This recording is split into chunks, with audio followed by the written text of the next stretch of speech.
Recording. Great, I am recording now. Hello, for those of you who don't know me, my name is Leah Bender. I have my master's degree in Egyptology from the University of Toronto, and I like talking about Egypt. Today we will be discussing ancient Egyptian jewelry from the Predynastic to the Middle Kingdom, because that is so much time, and I felt it was best to stop there because I got to 52 slides and I'm like, no, that's all you're getting. If we're being honest. Okay, so, you know, the high tech here. Ancient, and feel free to, at any time, this because my lectures are very interactive. Feel free to interject with questions or comments or thoughts, or as long as it's, you know, at least tangentially related. And I'll keep things moving. So this is ancient Egypt in all its bling. Oh yeah, we're going to see some shinies. All right, letting one more person in. So, what we are going to discuss today, we're going to get a broad overview of Egyptian history, not the entirety of it, from the Predynastic to the Middle Kingdom. We're going to see gorgeous, shiny things. I'm going to give you information about who they belonged to whenever possible, because I feel that is very important. We can't discuss these objects without discussing the real, vital, once living and loved humans that they belonged to. I think that's an important part of understanding these objects. And of course, I'm going to talk about the materials and the construction whenever possible. Significance of any symbolism, and of course, how friggin' pretty they are. So let's start with the Predynastic, which is a very broad term for the thousands of years before Egypt was ruled by the pharaohs. This term encompasses many different time periods and cultures, some of which existed at the same time in different parts of Egypt. And below, I gave some examples of Predynastic rock art. I love that they hadn't invented writing, but they'd figured out some pretty complex boats. Some of my favorite rock art, I couldn't find a picture of it, has someone moving a giraffe on a boat. What? Yes. I mean, you know, writing, but you gotta move your giraffes. Very important. Priority, giraffes. Mm. So this is a Badarian belt from somewhere around 4,000 to 3,800 BCE. It's one of only 6 known Badarian belts, and it was found around the waist of a man. What's interesting is that there are several colossal statues of the fertility god Min from the end of the Predynastic, which is, you know, a couple thousand years after this, are shown with belts like this, but we don't have any extant belts from between this period and when those statues were made.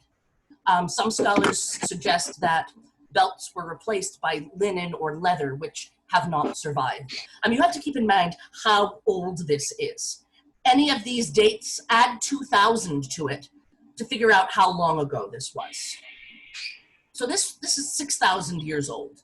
This is really old, but it's also very interesting that these particular belts were seem to be associated with men. So it's a man's belt.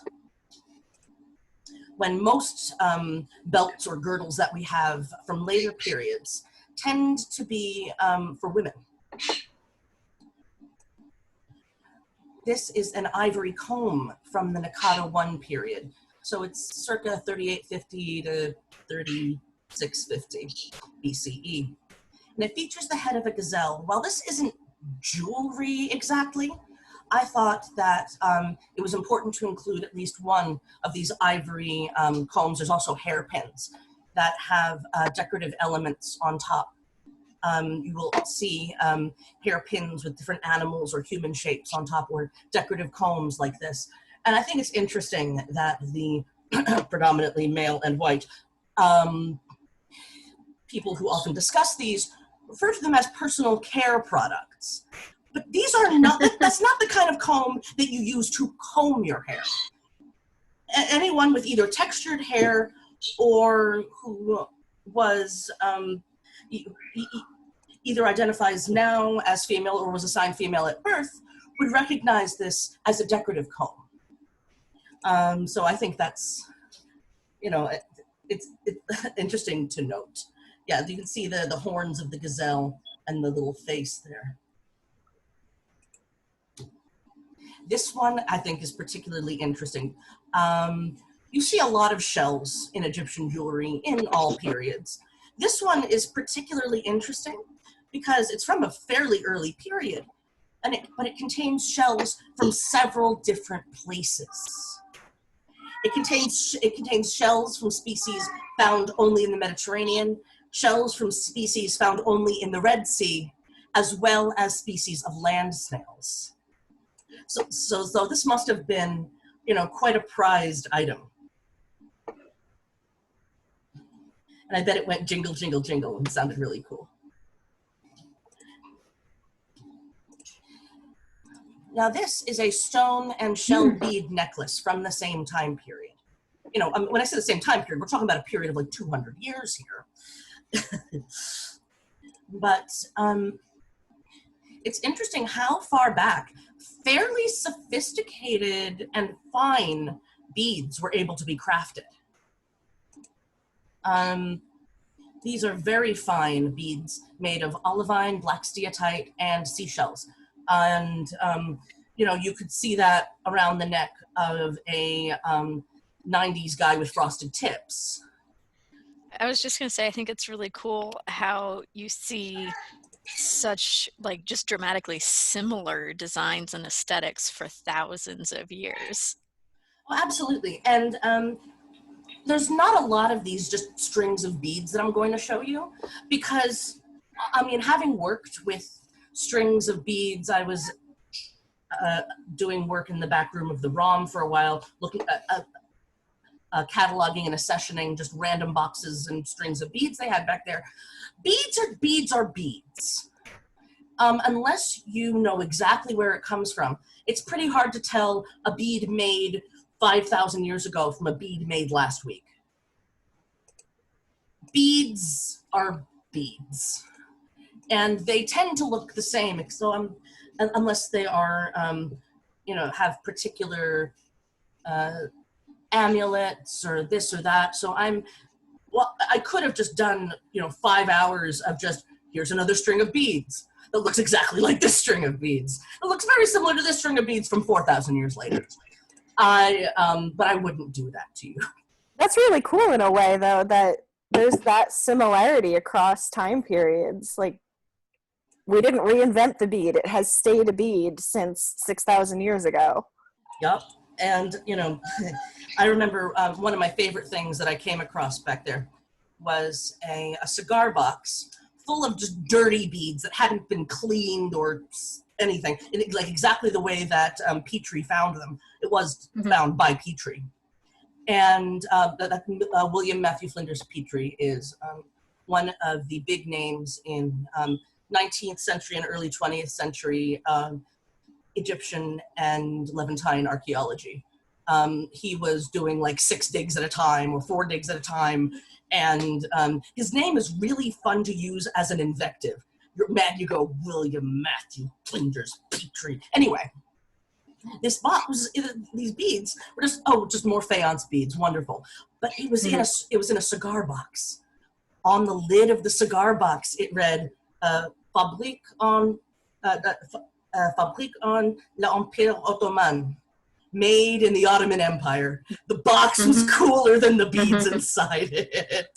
I forget if it was on or dans because my French prepositions are not great.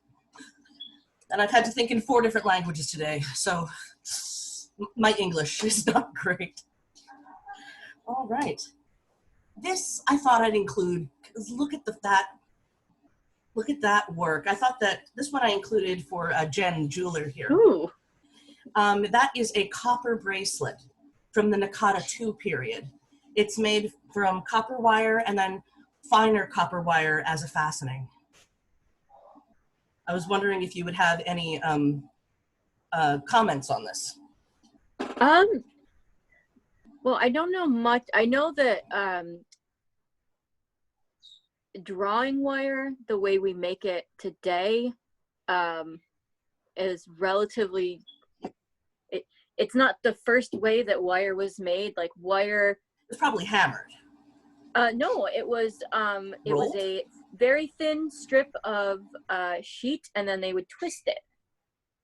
Okay. So it would be like coiled around itself. That's actually apparently one of the reasons, or one of the ways you can tell if something is forgery, is it'll have wire like what we see in this bracelet, and then it'll be from a date that's before that, supposedly. Interesting. So like I don't know how they would have. And I typoed. Wonderful.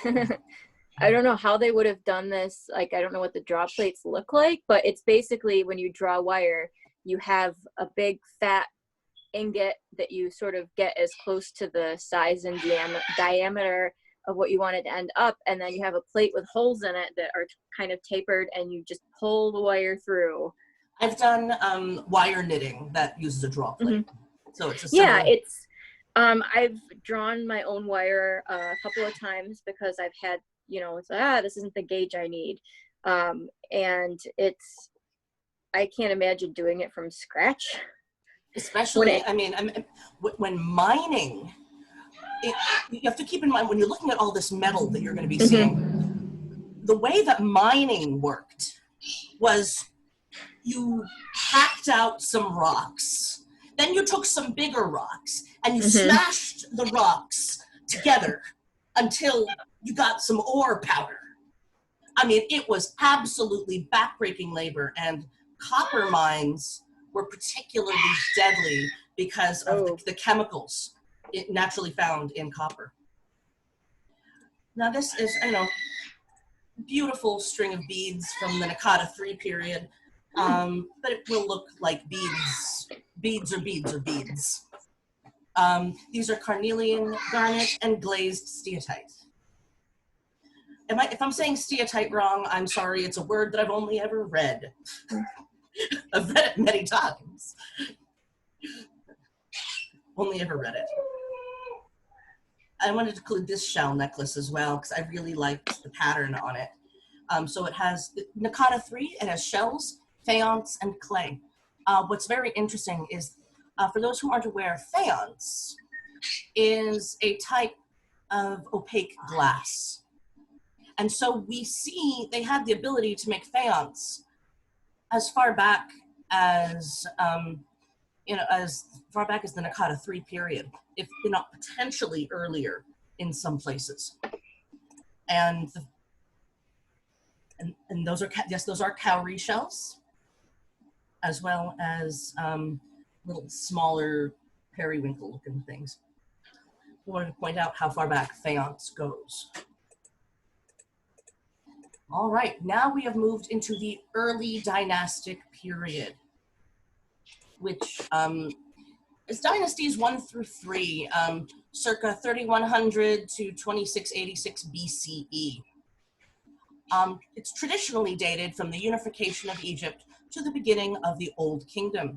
Egyptian historiography credits Narmer with unifying Egypt, but the evidence is actually unclear as to whether there was a King Narmer who unified Egypt, or if it was a series of events that led to the unification. The idea of, the one man unifying everything, I mean, that feels like a cultural mythology sort of thing. It most likely was more of a cascade effect.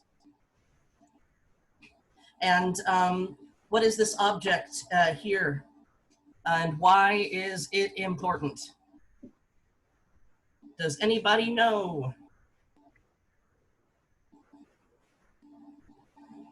I know it's the Narmer palette, but I don't know much about it. It is the Narmer palette, and it is an oversized decorative makeup palette, is why it's called the Narmer palette. It's about, I mean, you can't really see, it's not this big. And it's important because it is one of the only depictions we have of King Narmer. That is probably, if not contemporaneous with his reign, within a few generations of his reign, if he was a person at all. It's unclear whether there was actually a Narmer. It's, you know, it's so long ago that things are murky. But what's very interesting about it is the iconography here of the pharaoh with the mace in his hand, ready to smash the brains out of the captive. That is royal iconography that we see for thousands of years after this. Is he like holding like a spike? He's holding a mace. What about it looks like he's holding like something in his hand against the guy's head. He's holding the guy by the hair. Oh, by the hair. I was imagining like early lobotomy type. No, he's holding the guy by the hair, getting ready to smash his brains out. Gotcha. I was a bit curious about the background. What exactly is the bird roosting on?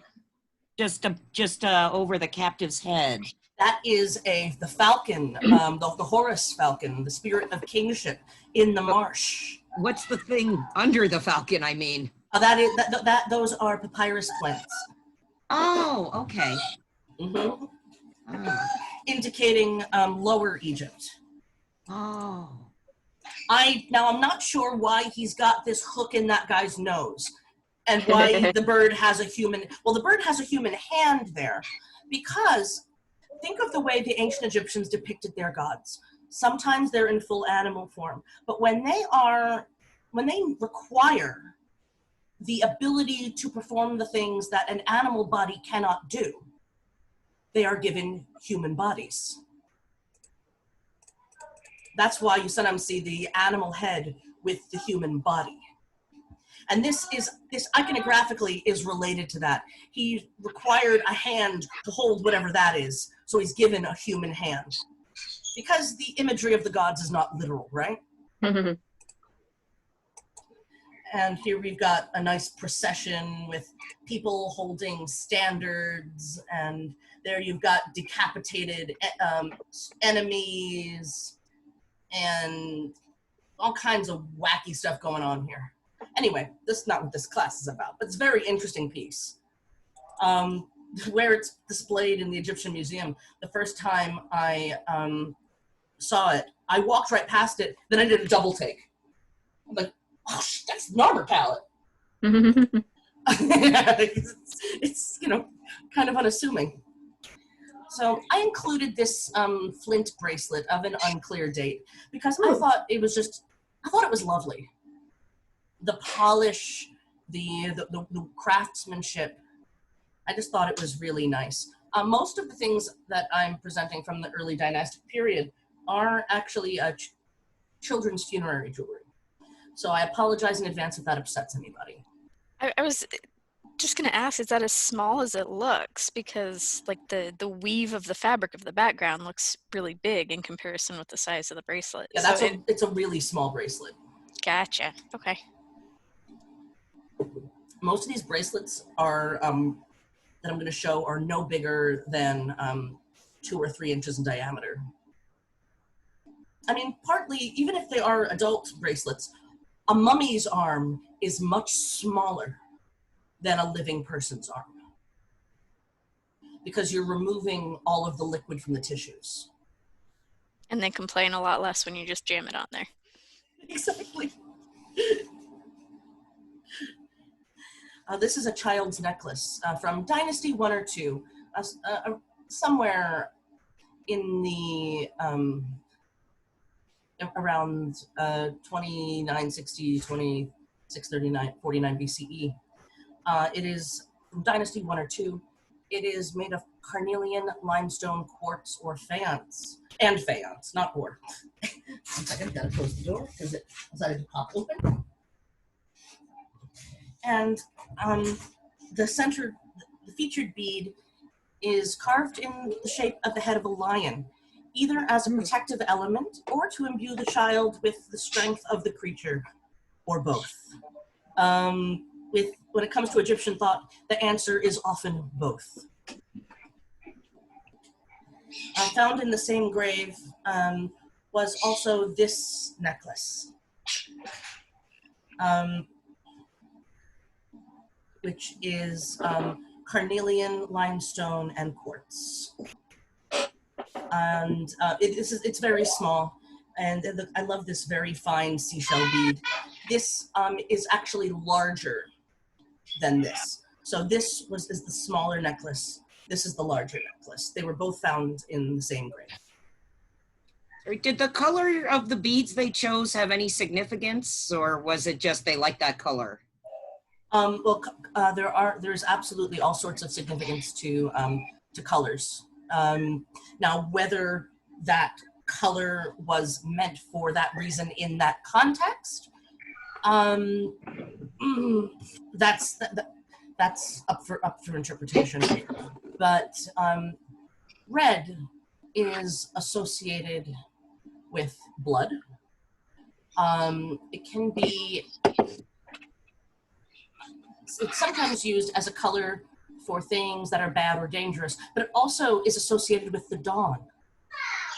It's associated with fresh starts. It's associated with the sun, and the solar cycle was very important to concepts about death and rebirth. So, or it could have been they just liked the red stone, or it could be both. And this is a child's bangle, actually found in the same cemetery as the previous bracelets, but in a different grave. This is very small. I was looking at these measurements, and I pulled out, my tape measure, and I'm going, this thing is like this big around. It's little. But it's carved ivory, and it's a bangle bracelet belonging to a child. Though there are ones that are supposed to belong to adults that aren't that much bigger. It's very small. It's really not that much bigger than a ring. But, I thought it was... That's elephant ivory, I'm assuming? Or hippo ivory. Okay, they haven't tested, I guess. That would be that is unlikely to happen because DNA testing requires you to cut a sample from the artifact. And it's a destructive process, and we do as little of that as possible. So much of the scientific analysis requires one to destroy a piece of the artifact.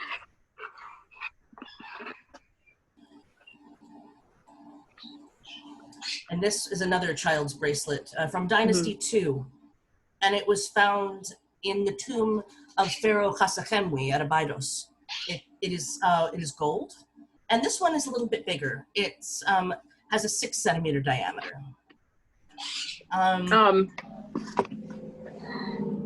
Looks like it was cast to me. Really? I don't know anything about how that stuff is made, so tell me.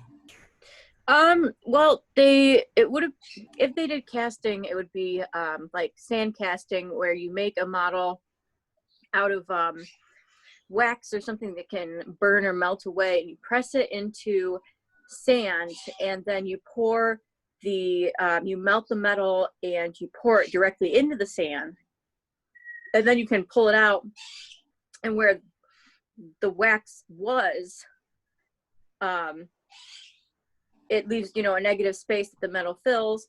Or if you have something that doesn't have a whole lot of dimension to it, you can just press whatever it is into the sand and like lift it up. And the reason I say that instead of like Being that hammered? they got a bunch of that instead of hammering something is you can see the texture on that is kind of like a little bit like grainy, and it's got like those little bumps in it that it looks like that when you hammer something, it compresses the crystal structure, so you end up with something that usually has like a really smooth compressed surface. And this thing looks kind of like a little bit amorphous, and it looks like something that I would imagine like that I would have done like when I first started doing this. Just so folks know, Jen here is a jeweler. And so I welcome any insight that she might have as to the, now is it possible that the amorphous kind of shape to it might be due to age? Not, I mean, it's possible. I don't know a whole lot about, So I don't know much about about metal. So well, it also looks kind of thick and rounded, like the edges, where when you hammer something, the edges get very crisp. And gold, you can literally hammer so thin that you can see light pass through it. Oh, there were some very thin gold pieces that I decided not to include because they were really ugly. Cast stuff, it has to be a certain thickness, or you know, when you go to pour it in, it won't fill the void. There's some bracelets coming up that I'd love your thoughts on.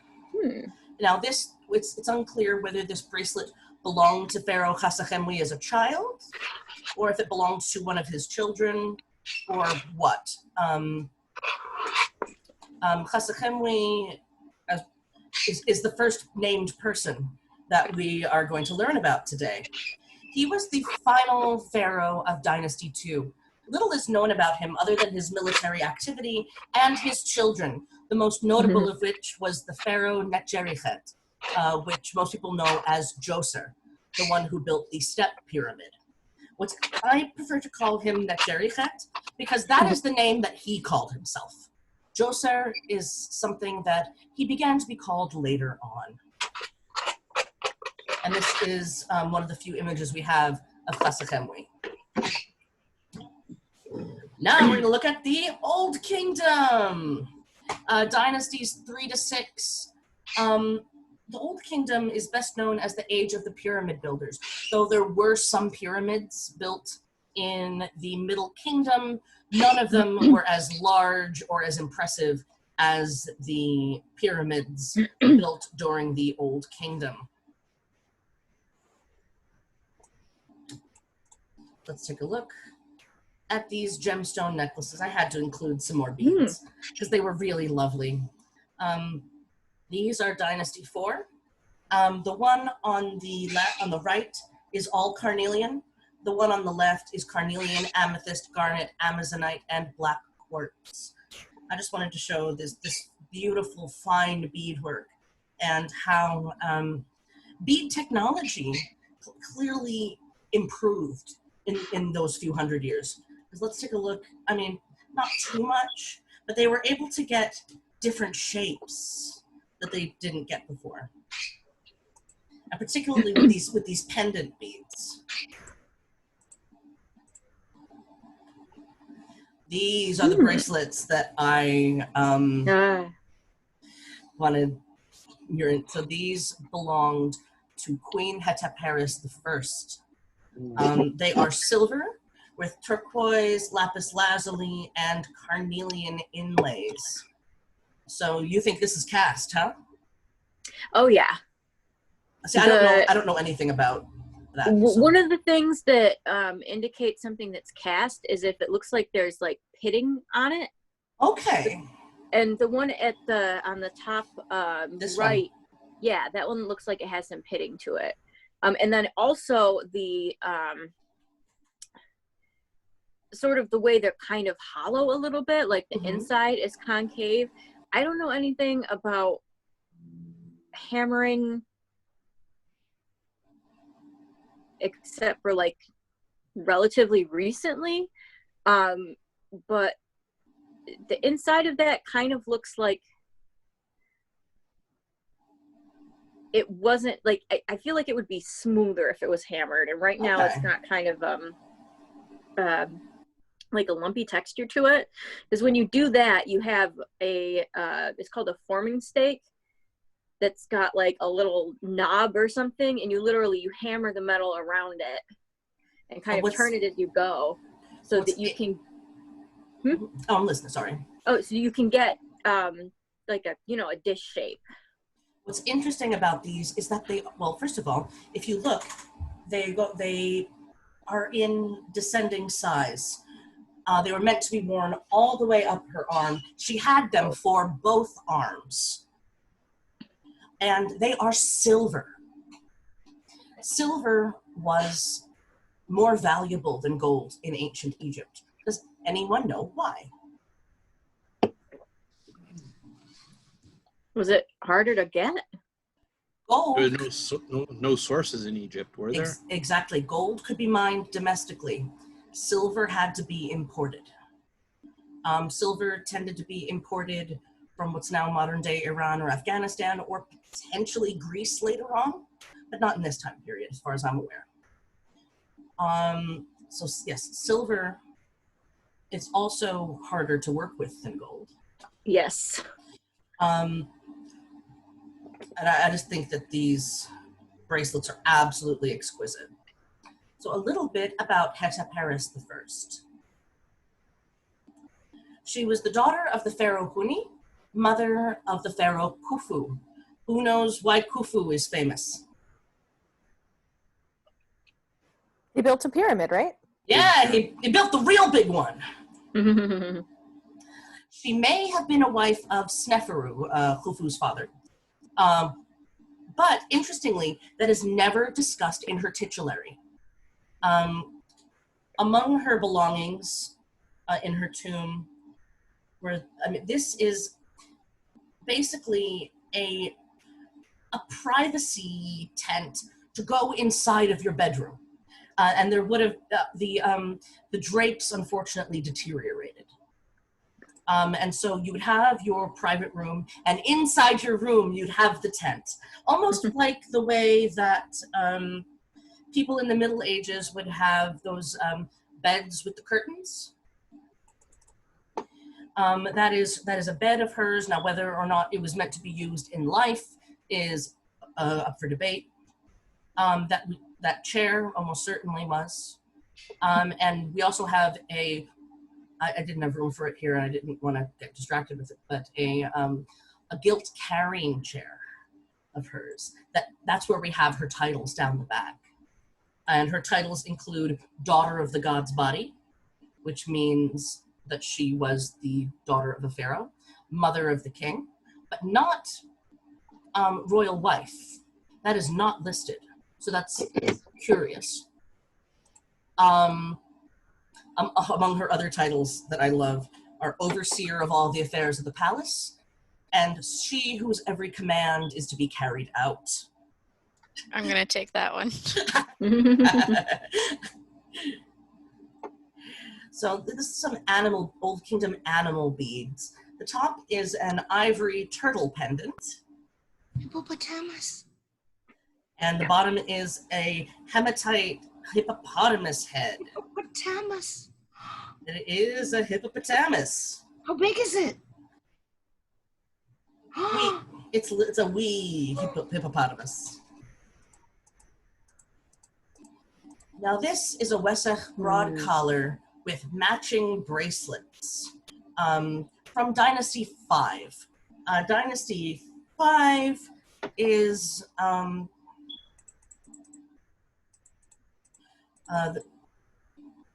when probably pharaohs you've never heard of lived, but that's okay. But it was found at Giza, It's made of faience, though it is greatly faded. And the fact that there is a counterbalance, so that would have been attached to the back of the necklace, meant to go down your back and balance it out so it's not just hanging like that, indicates to some people that this was not just a funerary piece, but it was worn in life. And I've seen these alternately called bracelets and chokers. They feel more bracelety to me, but that is, you know, my gut feeling based on nothing.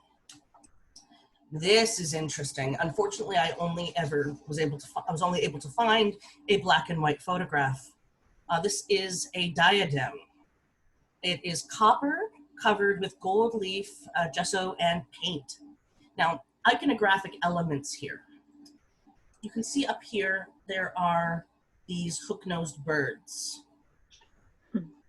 Those birds represent the word ach. Ach, one of the things the word ach can mean is a person who has died and moved on and become a spirit.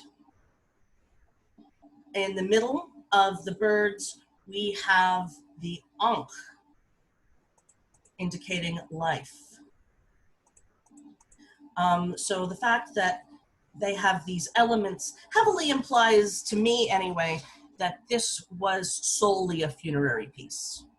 But, and it was found on the head of a mummy, or of a dead person. I'm not sure if they were mummified. Probably mummified.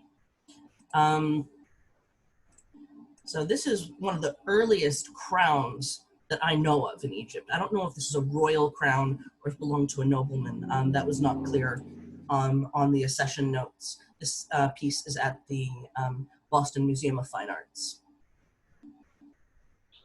And this I included for Jen. It is an incomplete pendant. It's electrum, and it was once a setting for either stone or enamel. And I wanted you to see what, you know, a pendant blank looked like back then. Oh, that's interesting. Yeah, it's, you know, it's Oh, not, that's really cool, because a lot of the times you see stuff like after it's completely finished because, oh, it's not interesting, it's not done yet. But that's really neat. I thought you'd like that. All right. Now let's look at the first intermediate period, which is roughly dynasties 7 through 11. Now, intermediate periods are what Egyptologists call the periods where Egypt is not under one centralized rule. After each kingdom period, we see a fragmenting of Egypt, where areas revert to more localized rule, sometimes under foreign influence in some areas. So this is a cycle that you see repeated several times. Egypt spends a few hundred years in a kingdom period, then a confluence of things happen. At the end of the Old Kingdom, it was a confluence of potentially climate change and the death of a pharaoh who had ruled for about a century. He became king as a very small child, and he died a very old man. And when you have long rules like that, when, you know, you're seeing several generations who've only known one king, that transition is often very difficult, regardless of the culture, regardless of the time period, and with these other factors that led to a collapse. In the first intermediate period, in some places, you see evidence of epidemics. You see evidence of starvation. You see evidence of all kinds of conflict, sometimes very violent conflict. You see, there's a stela from the first intermediate period where a local ruler goes, yeah, in other places people are starving and eating each other, but not in my place. So, you know, while that is probably hyperbole, it's probably also not completely fictional.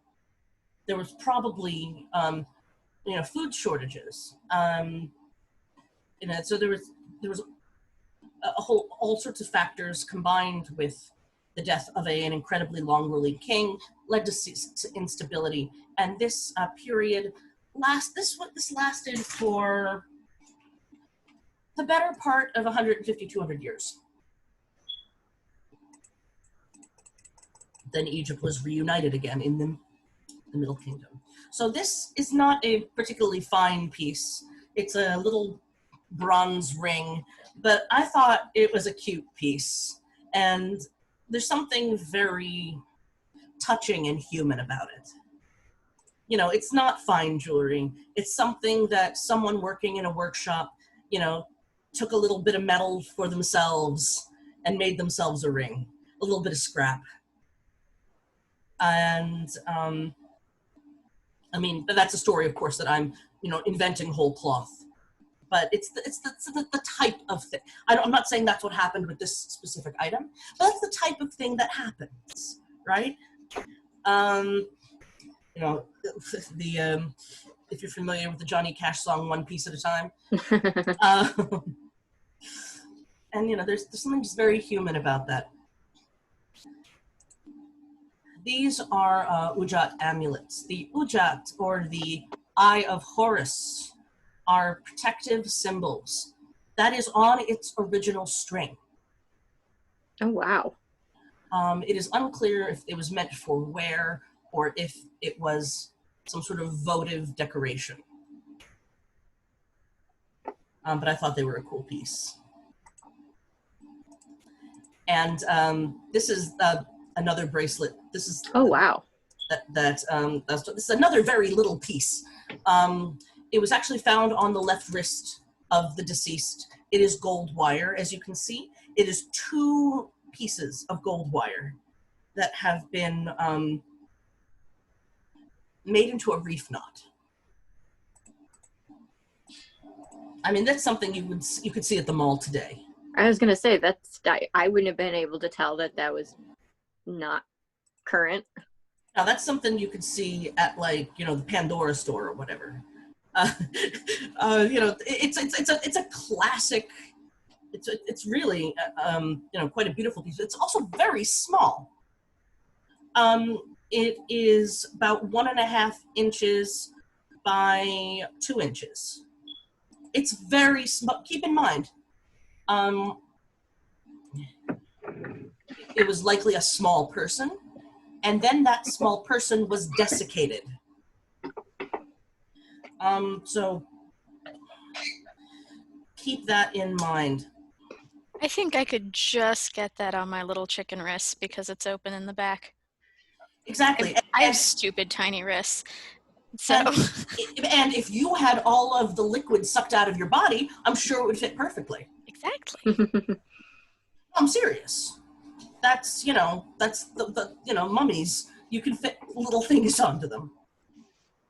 Now let's talk about the Middle Kingdom, which is dynasties 11 and 12, though some chronologies do include the 13th dynasty. I'm not here to quibble about chronologies. I leave that to smarter people. I included some famous pieces from the Middle Kingdom.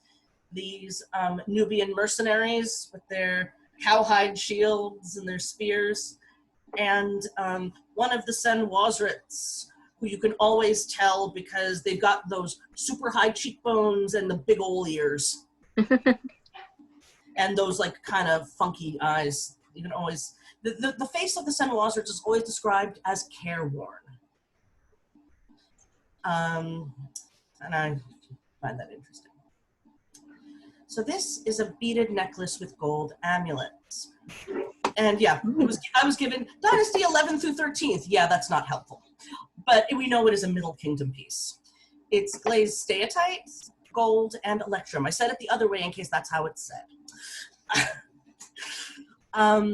So this, yes, Jen? I looked up steatite, and it's a, well, I don't know how to say it, but it's a type of talc, so that would be one of the, I bet they used it because it would have been very, very easy to carve. Absolutely. And then they would have glazed it because otherwise it just would have powdered.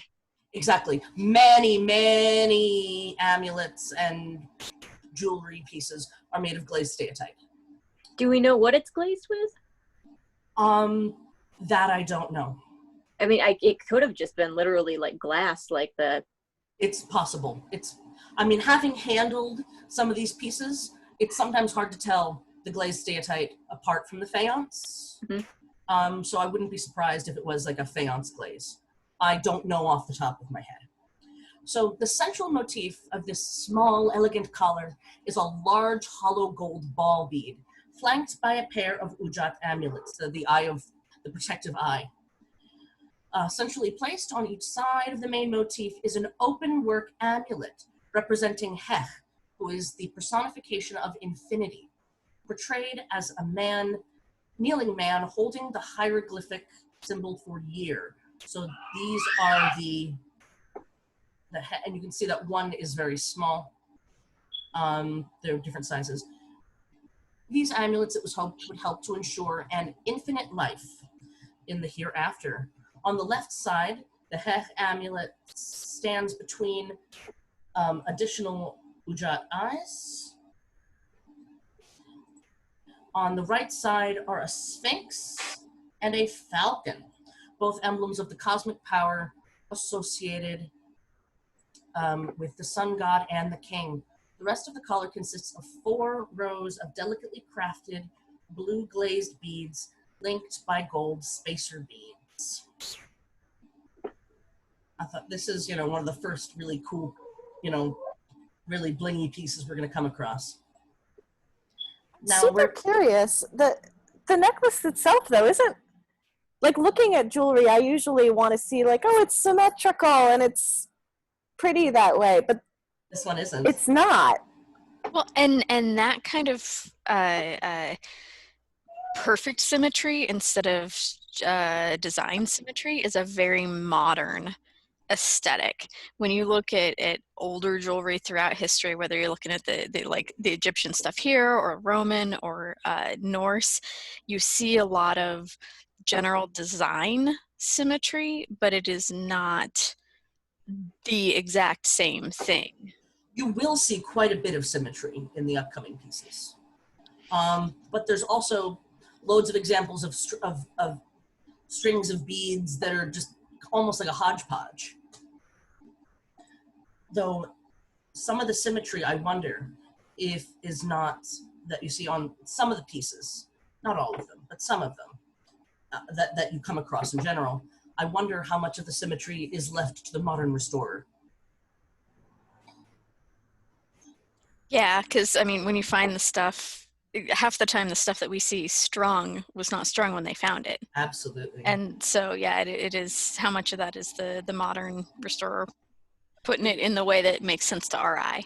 Like, this is not a symmetrical piece at all. This belonged to a 5-year-old girl named Myt, or Myt. I've apparently written it both ways. This is Dynasty 11, a reign of Mentuhotep II.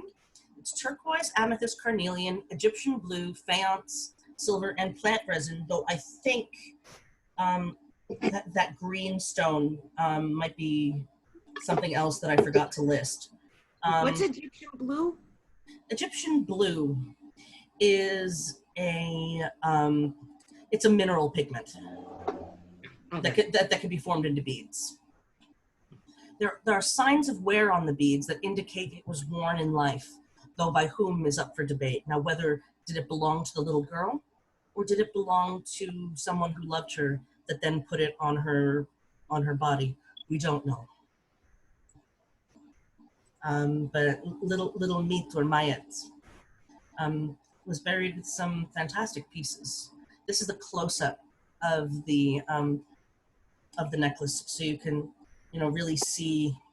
So you can see the Udjat eye. There's a little scarab.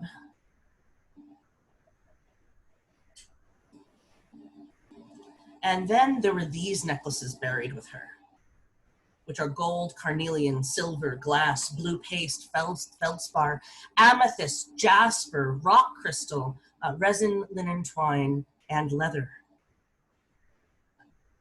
Is this, so when these are strung, is this the string that it would have come on, or does that usually rot away and they try to recreate it? It usually rots away and they recreate it, but sometimes it doesn't. Very rarely it doesn't. And this one looks fairly ancient to me. So you have these gold cylinder beads on the smaller one. Here you have these little fine beads in all the different colors. Oh, that's the one I showed you from before. This one. So you can see how it, and then there's this larger one. And then there's this string of carnelian beads and this string of gold beads. So a little bit about this child.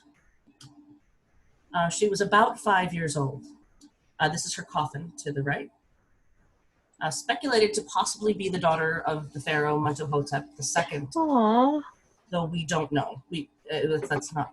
But given the richness of her burial and the proximity to his burial, and she's buried with the other royal women of the court. So the embalmers added substantial padding to her feet and head, so the mummy looked like that of an adult, which I think is interesting. Possibly so it wouldn't be banging around in the coffin. Her tomb was robbed in antiquity, but her coffin was not opened, and her precious necklaces were still present among her wrappings, and her name means cat. So her name was Kitty. That's adorable. Her name is actually written with a cat determinative. It's very cute. So if she was clearly, clearly very well loved. Not that, any child whose parents couldn't afford to bury them with gold beads didn't love them. But, just the tenderness of this really strikes me. So this is a Sa amulet from Dynasty 11. It is about 2.5 inches tall, and it is silver and electrum. Electrum is an alloy made from mixing gold and silver. Is alloy the right word, Jen? Yeah. Mm-hmm. Okay, cool. This amulet depicts the hieroglyph that writes the word Sa, which means protection. The Sa amulet thus extends protection to the wearer, whether in life or in death. And I just thought it was a lovely piece. And this is not technically jewelry, but I wanted to include it because it was cool. From Dynasty 12, it depicts an African soft-shelled turtle. It's a chunk of amethyst. It's little. It's, 1.5 centimeters high, 3.5 centimeters wide, 4.7 centimeters long. So it's a little guy. You can see this guy at the Metropolitan Museum of Art. It's amethyst carnelian. I need to check my slides for typos. Carnelian, turquoise, lapis, and organic material used to stick the little fine pieces of stone into the shell. These were very common gifts or votive offerings for various gods. These little animal figurines. Sorry, I've always baffled when I see some of this work, like how they could make things so small without, they didn't have magnifying lenses or anything. Do they know how people did this? Like, yeah, they squinted. Oh my God. Oh. Time and lots of practice. What's interesting, though, is you see in some periods technology being lost or falling out of fashion. For example, faience amulets from the 18th dynasty are very tiny and almost paper thin. But that technology either falls out of fashion or the workshop that had perfected it shut down and took their secrets with them, because you do not see that fine, tiny faience after that period. So, people forget that technology can be lost and them's the breaks. I mean, the Romans with their concrete, that when that technology was lost, it took 1,500 years for it to be reinvented again. You know, that happens. So this is part of a necklace.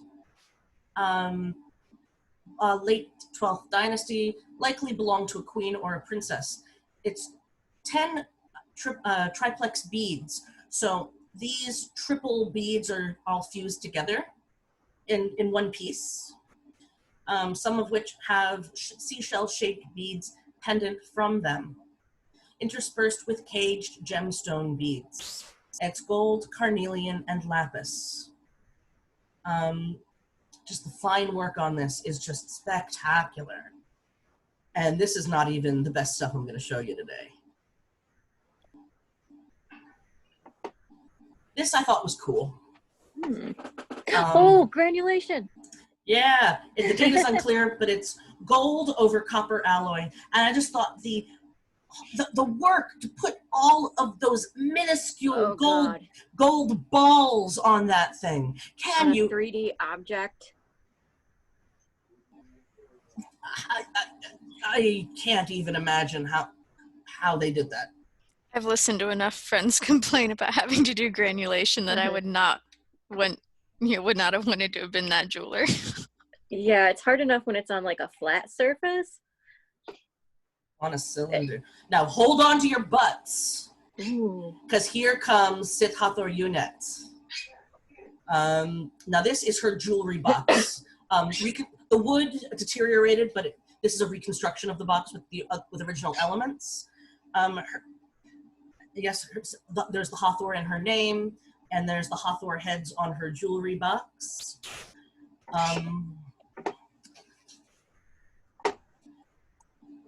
Ooh, what is that noise?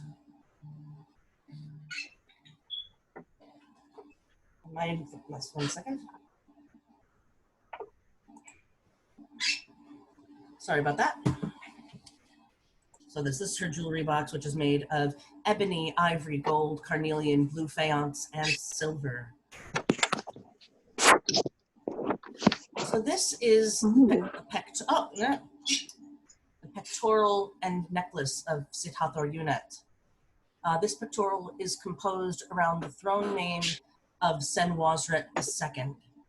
Hieroglyphic signs make up the design, and the whole may be read, "The god of the rising sun grants life and dominion over all that the sun encircles for 1,100,000 years. To King Khasekhemwy, Senwosret II. It is gold, carnelian, lapis lazuli, turquoise, and garnet. And the necklace is gold, carnelian, lapis lazuli, turquoise, and green feldspar." That is a lot to say with one necklace. Let's give you a close-up. How big is that piece? It's about this big. Oh my gosh. This cloisonne pectoral is inlaid with 372 carefully cut pieces of semi-precious stones. Oh God, they did that the hard way. So this heraldic design is replete with symbolism.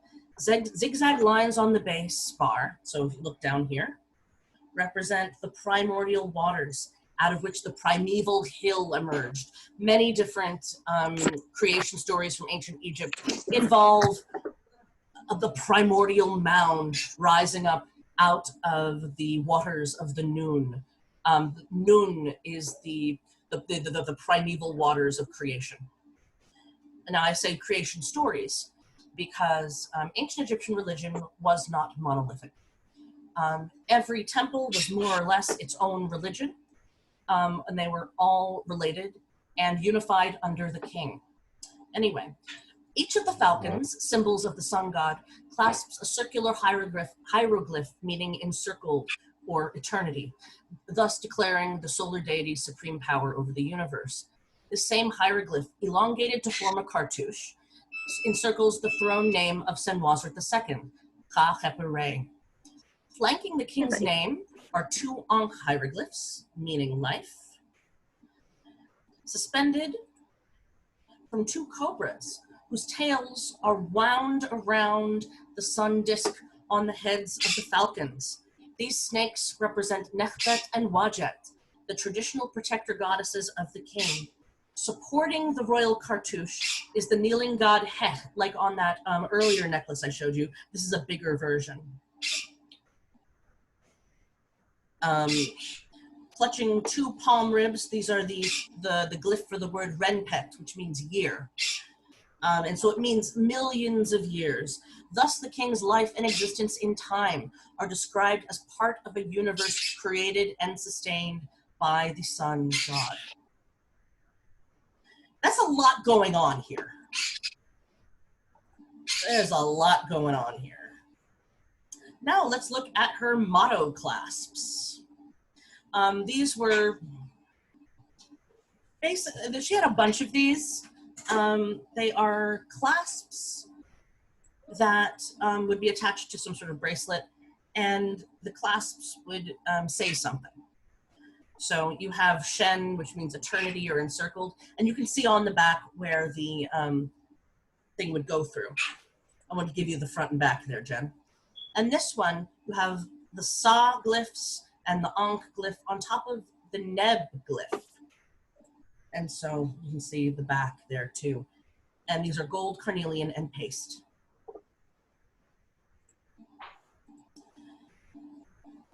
Look at these. These are some of my favorite pieces.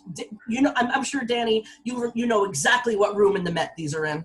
Yep, and it's one of my favorites. I would look at this matching big cat set. I mean, look at this thing. I love this so much. This is one of my favorite pieces. I mean, she was buried with more than one matching set of fine jewelry.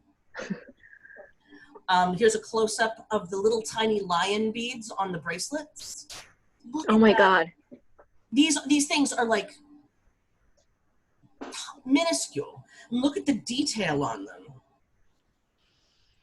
And what's interesting is that the way the tail curls back and up like that is just like the hieroglyph. And this is what I chose to use for the for this event, and you can see the close-up of the panther, the leopard belt. This would probably fit you, Tamar. I'd wear it. I'd wear it so hard. I would wear that. Wait, that's a girdle? Well, by girdle, it's a decorative belt. Yeah, I mean, when I was looking at it, I was like, oh, what a pretty necklace. Nope, that's a belt. That's awesome. Yeah, no, I would super wear that. And it's Callantyr colors, so, you know, clearly meant for me. Death, doom, and gloom. Okay. And look at this matching set.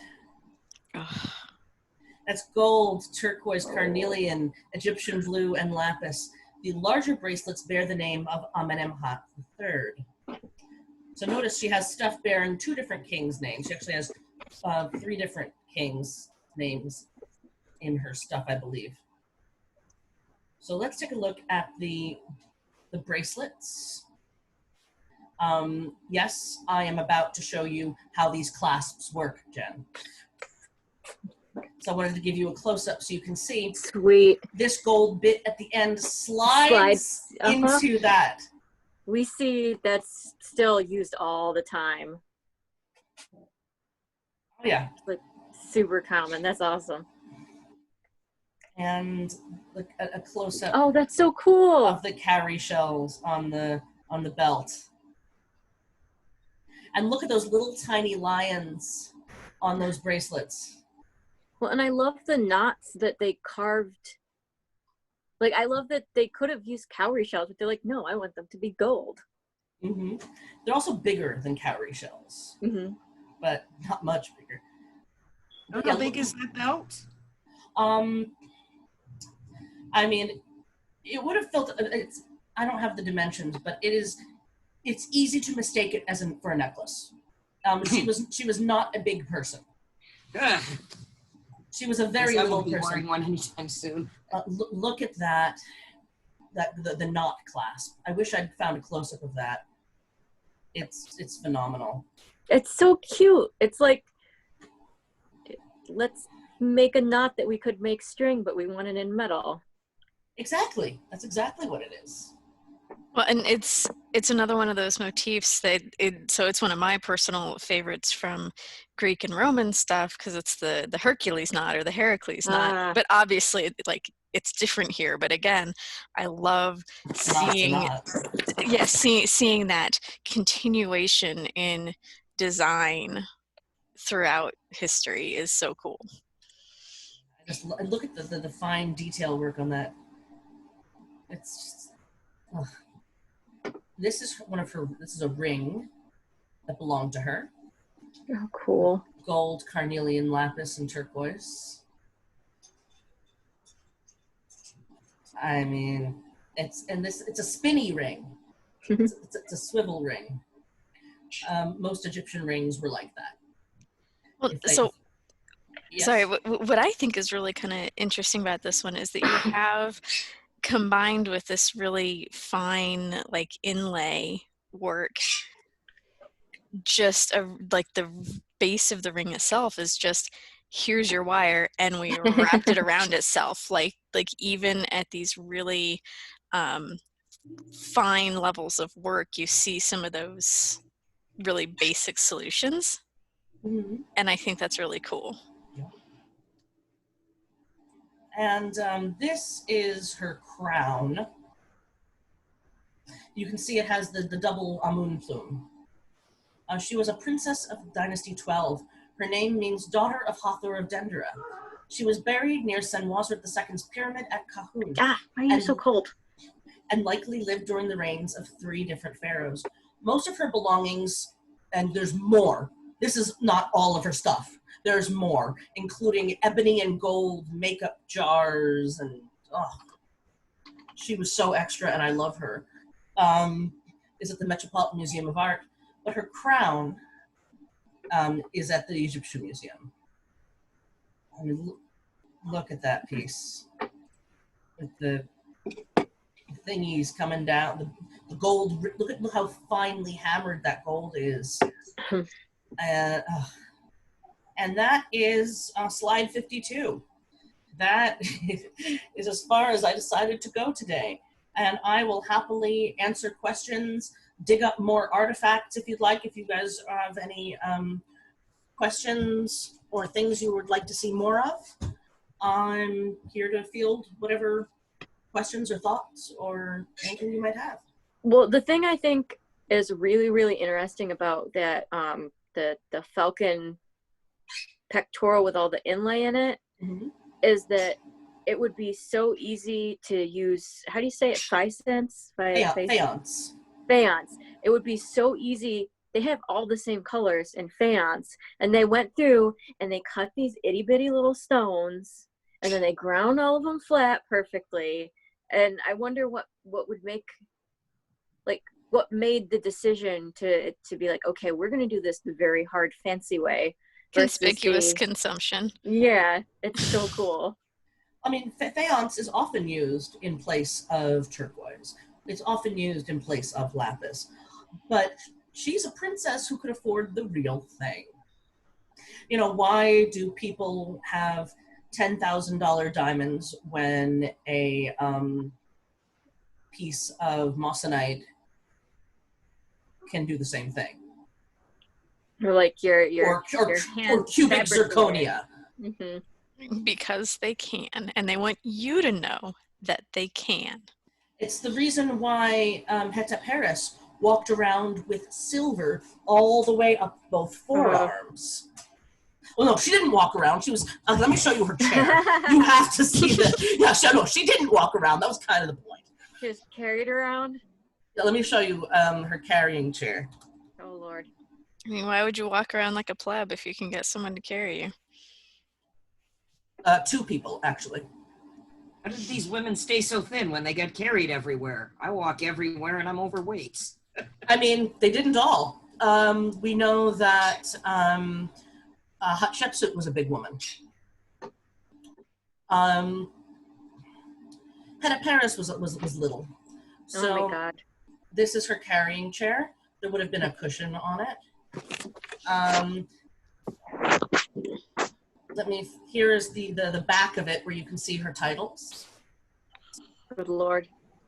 Yeah, and it would have been one person in the front, one person in the back, carrying her around. That's so bougie. I love it. That's beyond bougie. That's, you know, but bougie is, you know, the wealthy scribe who manages to get his hands on some gold wig rings. That's bougie. This is next level. If you can't be extra, why even be? I know, right? That's exactly what I'm saying. And, you know. So basic. Oh, yeah. And actually, let me show you, speaking of gold wig rings. Sithathoryunet, wig rings. Yeah, I didn't include these, but... Oh, what the heck? How common were, like... Oh my God. Wow. I love it. How many people, like, obviously you'd have to be, like, rich, but was it, like, common for people to just, like, shave their heads and wear wigs instead? Absolutely. I can't blame them. Very common. And people wore different wigs depending on their social status. Wigs were indicators of all sorts of things. Absolutely. And I've actually been very interested lately in evidence of protective hairstyles in ancient Egypt. You know, the very common, when you see Hathor, this is related because, you know, or queens in general, you will see her with this hairstyle. Do you understand what that hairstyle is?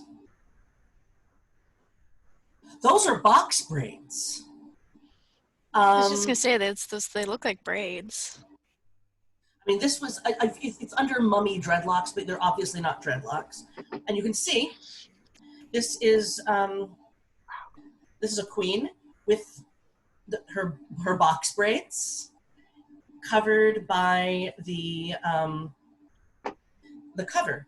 And that is what Hathor represents. You will often see mummies with protective hairstyles. And one of my students, who's a young Black woman, she said to me, I wonder if, you know, going to the afterlife is a long journey and you're not going to have time to do your hair all the time. You know, so there's also, there's this one mummy that has twists, and I love that. That was a New Kingdom nobleman. And look, he's got the start of twists going on. Was that his own hair, or were these wigs they were buried with? Well, that's his hair. Okay. I remember reading that the Numidian cavalry that the Roman used as mercenaries, they didn't wear helmets. They would braid their hair, and it would form enough of a padding that, you know, it would be protective. This is an ancient Egyptian braided wig. Human hair. Did they buy the hair from poor people for rich people like everyone does now? Yup. If I may quote a young man I once met in the Metropolitan Museum of Art, they had weave back then too. But yeah, so this is that's something I've been very interested in lately, is looking at protective hairstyles in a funerary context. And you want proof that Hatshepsut was fat? I'll show you. So you can see her where the sags and wrinkles for. She was a big person, and when it shrunk, it's kind of sagged and wrinkled. So you can also see around her face all the wrinkles from where the bigger skin just kind of shriveled in. Yeah. You can see, yep. So she was a big lady. This is another picture, so you can, here we go, so you can see on the face where, you can see she had a big face and it kind of shriveled in. No, as opposed to like the other ones you see where the skin almost looks like shrink wrapped. Exactly. Like, for example, Ramses II, who I think looks like Bernie Sanders. Oh my God. You can see, there wasn't so much shrinking going on. He was a skinny old man.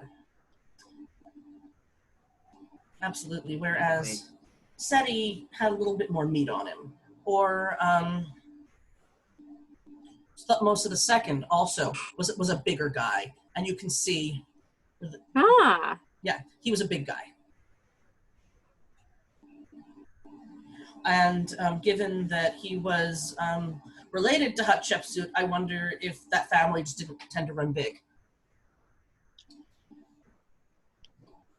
That's really cool. Anyway, any more questions? Comments? Some of the jewelry that there was the pectoral with the millions of years of life. Would they be seen as like a literal wording of a spell to like?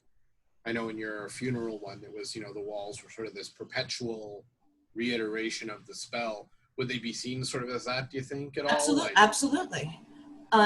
Whenever something was written down, that was considered to give it power. The word for hieroglyphs in ancient Egyptian was medunetjer, the words of the gods. And I would say that forging something in metal has even more of an impact than just writing it down, because you are intentionally and especially when you make it out of gold, which has associations with eternity, because reacts with nothing. Because gold does not tarnish. Gold is forever. And so I would say absolutely there was that sort of intention there. Now that was probably not a funerary piece that she was wearing. That probably was something that very much like What? Give me a minute. I know that people during the reign of Henry VIII would have portraits of the king in their home. She, who was related to the king, possibly was his daughter or his sister, would wear a necklace saying, hey ho, live forever, yay, king. And this is why I'm not a professor anywhere. All right. That's how I often teach a lot of my classes, so I'm with you. I once, I've had the opportunity to dig with Donald Redford, who is a fairly prominent Egyptologist, and I might have taught him phrases like Ramses II had mad shorties. That's glorious. I wanted to ask you something. Flinders Petrie, is he where the expression "smash to Flinders" comes from? I've never heard that phrase. Smash to Flinders? Oh, I forget where I've heard it, but I think it's a British expression. I want to say, but I don't think anybody heard that phrase. Smash to Flinders. No? Are you sure that didn't come from like a bad dream after some bad curry? Maybe. No, I've never heard that phrase. There was a creature called the Bomb. Oh, he was buddies with, what's his face? The guy who helped found the ROM, which is how, so much stuff from Petrie's, some of Petrie's, the ROM is the Royal Ontario Museum in Toronto. That's why some of Petrie's stuff ended up at the ROM. Because, what is that guy's name? The guy who founded the ROM. Anyway. Curry? What was that? Curry? Was it Curry, I think? Yes, that sounds about right. All right, any other questions before we wrap? All right, this has been awesome. Join us for part 2, where we're going to look at second intermediate period to Greco-Roman. Yeah. Or it might be second intermediate period to late period, to third intermediate period, and we might do Ptolemaic and Roman as its own thing. We'll see. Because, you know, the more recent things get, the more examples there are extant. Because the older something is, the more chances it has to be smashed or destroyed or eaten or whatever. What do you think happened to so many mummies? I'm saying. Oh yeah, they were ground up and used as paint and medicine. And eaten, it's so gross. I know, but like you look Who at thought that was a good idea? I Did they don't- do that in the 19th century? Wasn't that some of the quackery then? Was bone meal from mummies was healthy Oh or yeah, something? and you go to any fine art museum and you look at paintings from the 17 and 1800s. If they have this lovely brown in them, there is probably a ground up person in that paint. They'll call it Mumia Brown, but They still call it mummy brown. Yeah, I But- just don't see Bob Ross using dead bodies in his happy trees. yeah, here's a happy little pharaoh. Well, thank you so much for this tonight. This was really lovely. Yes, thank you so much for coming, and I'll see you all next time. Take care. Bye, everybody. Thanks, Leah.